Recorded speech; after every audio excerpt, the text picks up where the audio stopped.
Hello ladies and gentlemen, Cyclo Starcraft back with Game 2 between Scarlett and Polt.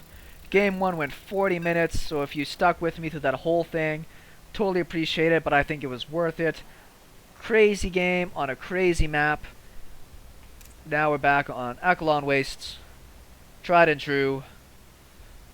Got Polt down here in the bottom right. Scarlett in the top left. Now, Scarlett's always been very solid, but ever since she went to Korea, I'm finding her play to be really polished. She's making great decisions. Her practice over there must clearly be paying off. She's doing really well against really tough Korean opponents. Case in point, Polt is no slouch. The guy's been on the scene for a long time here at the top levels.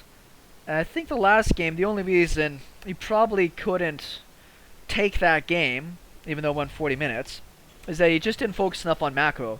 He built 3 command centers that whole game. 1 got sniped pretty quickly. So I don't know how he really expected to hold off against a Zerg opponent that was taking bases everywhere, even though I know that it's one of those things that, yeah, he was sniping hatcheries left and right to be able to take care of things and try to keep the macro even. But the Zerg's going to be expanding regardless. They need that production capacity, so unless you're good enough to snipe hatcheries on all sides of the map all the time, you have to keep expanding. So it was just kind of stubborn. It's very interesting to see. Are we going to be seeing a command center first? Looks likely. Probably build it as part of his wall up top. We're going to have a hatch first on this side. Pretty straightforward.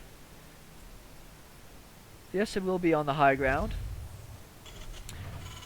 Been trying to mesh this in with my gameplay a little bit as well if I want to go for some early play.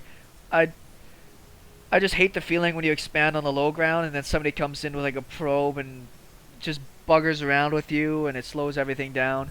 Doing this, just simpler to defend. Doesn't tax as much APM and it's much safer in case you go up against somebody with a much crazier opening. Super standard out of Scarlett here though. But I wasn't going to be expecting anything really different. I mean, she's good enough. She can mix in some different style plays if she wanted to go for something cheesy. But in this case, I don't think it was necessary. Scout's going to be heading out now from Polt. Just going to go and check and see if there is anything crazy. Gas is just being taken on this side, and that might just be for her to be able to get out some speed, deal with any early Reapers. But if we see from our Terran opponent, he's not even gotten gas because of the early expansion. So she's not going to have to worry about speed ultra fast because of that. She doesn't appear to be doing any scouting of her own. You see that the Overlord path for this first Overlord's gone along to the south.